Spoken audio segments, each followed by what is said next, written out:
Today we have a rookie card of Tim Duncan from the 1997-98 Finest set. And we're going to take off that protective film. Now, all of my Topps Finest cards, all of them, come to think of it, still have the protective film on. I prefer it that way. But I want to use this as a launching point to discuss the film and the debate around it a little bit. We'll talk about why I'm going to take this one off and some larger issues surrounding that protective film. You know, whether the film is on or off, that doesn't seem to drastically affect the value of the cards. Now, me personally, with my collecting, I'm more about preservation. So I like the cards as close to original as possible. And that's why I've always left the film on.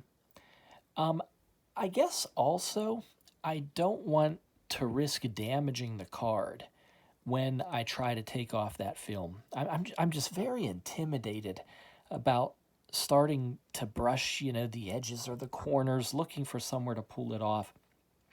It worries me a lot. That's one reason we're going to take this off. Look down there in that left corner. There you see it. The film is already basically started, so that gives me a little more confidence that I'm not going to damage the card. So, I don't know, I guess that's something to look for when you're going to remove it. I also understand the arguments that people have that are kind of against my philosophy, but people who do like to remove the film.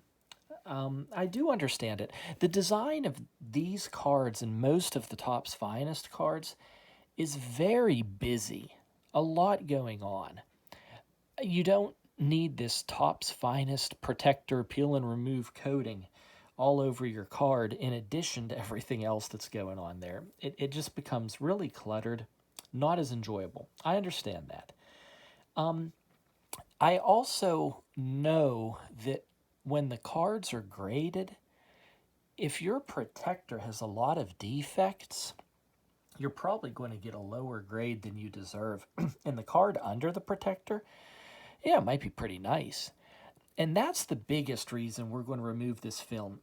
Of all of my Topps Finest cards, this film, let's just say it did its job protecting the card. Look at this here in the light. Do you see all of those specks of, it's not just dirt, because honestly, it doesn't wipe off. But there was, I don't know, the card must not have been stored very well. And harder to see in the light. Look here, these scratches. That's just one set of many, many scratches. Oh yeah, look over there. My point is, this protective film is damaged to such an extent that I'm going to enjoy this card a lot more, I think, with the film off than with it on. These are all factors that kind of go into probably anyone's decision whether to remove the film or not. And this card really is just for my personal collection. I got a very, very, very good price on it. On the back, actually, I don't know if you can see. Yeah, look right here. It was like somebody put a little price tag or something right on the back of the card. And for the most part, it wiped off, but that's definitely a surface issue. But what I'm hoping is that the front, with all of this damage on the protector, at least the front, after removing the coating, should be a lot more enjoyable. So, yeah, I think that's enough of a discussion. Let's see if we can access, yeah, right here where it was already started a little bit. We'll try to get moving. Yeah, this looks like it's going to come off reasonably comfortably here. It is 1997-98. I know that there's a lot more trouble the further back in time that you go with these cards. Let's see what we got under here. Well, let me take care of that.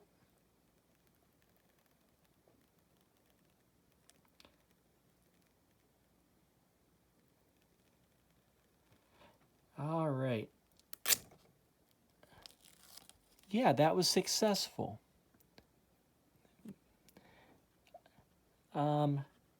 Let's look at the surface. Yeah, wow.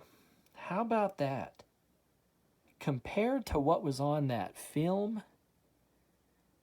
I should really be thankful that the film was on top of that card. It really took a lot of damage.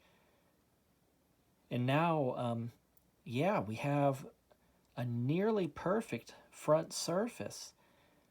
So I just wanted you all to see that. That protective film really protects. So, yeah, it came off very smoothly for 1997-98. Well, if you don't know about this 1997-98 set, the rest of this video, we're going to talk about how this card fits into the set as a whole. So if you were more concerned about the film in that discussion, no need to watch the rest of this. But let's discuss this 1997-98 Topps Finest set. Now, it was during the previous year, 96-97, these Topps Finest cards actually lost some of their momentum. See, that set, it was delayed. The release of the cards was delayed. So that didn't help the marketing. But it's my opinion that there were two aspects of the set structure they introduced that also didn't help very much. This is 96-97, the previous year. So they introduced tiers or levels of rarity. So that made it real difficult to complete a set because the rare cards were so hard to obtain. And secondly, the subsets, they started to call them themes, and they had their own numbering system, and some of them didn't even match the set order. For example, the 96-97 Topps Finest in the Apprentices, those were the rookie cards. Okay, so Kobe Bryant was A10, Allen Iverson was A23. But get this, in the main set, in the set numbering, it's reversed. Allen Iverson came first. A lot of stuff just didn't make sense. It was too complicated. So let's move back here to 97-98. This is the next year. And the set was a little bit larger, 326 cards. But those two items we discussed, the levels of rarity and the themes, that's still how they structured this set. That was still the same. You still had the tiered print runs. Okay, like for example, Series 1. Series 1 is where this particular Tim Duncan rookie comes from. So cards 1 through 120 were common. 121 through 153 were uncommon. That was 1 in every 4 packs. And then cards 154 to 173, they're rare. That's 1 in 24 packs. That's like 1 a box. These were the same odds from that previous year, 96-97. The difference here in 97-98, instead of using border color like they did, bronze, silver, and gold, the bronze, silver, gold here actually indicates the foil used in the card construction. Think of them as bronze, silver, or gold foil cards based on how rare the card is. Now, Tim Duncan here, this is a common card. You can see that on the back right here, common. So this would be a bronze foil one. He actually has silver and gold cards in this set too. That's cards number 306 and 325. But this card number 101, if you're really, really on a tight budget and you need to add a Tim Duncan rookie, this is a great one, very affordable. Now, the themes in Series 1, you have 6 different themes. That's a lot. It's not a really unified set, in my opinion. Series 1, you had these debuts cards. The debuts, those are your rookie cards.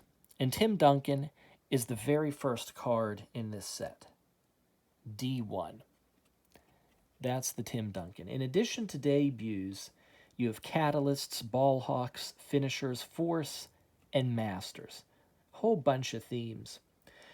One thing that was nice, though, the debuts cards, they grouped these together in a unit, kept the numbers in order. That helps. They were cards 101 to 120. So you didn't have weird situations like what we just talked about earlier, the Kobe Bryant, Allen Iverson numbers kind of jumping all over the place. And of course, Series 2 was similar. You had your bronze, silver, gold, different themes. Now this year, the parallel sets, that got a little more complex too. You have the regular set, and then of course every card in the regular set has a refractor. So that's the same. We know that. But then you had the embossed set. Now what they did there, they ignored the common cards, okay? They took the uncommon and rare ones, and they made embossed versions of them. And the rare ones, they even made those die cut. So that's your embossed set. Then you have refractors of the embossed set. So, to keep track of all this, I would think of it very simply, okay? You have your normal set and the refractors. Then you have the embossed set and the refractors. Don't let the details confuse you, that the gold ones are die cut and that they ignore the common cards. I would just keep it simple like that. Normal set refractors, embossed set, and refractors. So, yeah, I'm happy about this Tim Duncan, number 101. Hey, before you go, look at this. This is interesting. So he was a psychology major. He conducted a project on narcissism. And the department chair said he has incredible discipline. We're probably as impressed with him as any athlete we've had. So that's nice. Department chair at Wake Forest psychology department there. At least he thought Tim Duncan was a pretty good student. So, yeah, neat little bit of trivia. There you have it.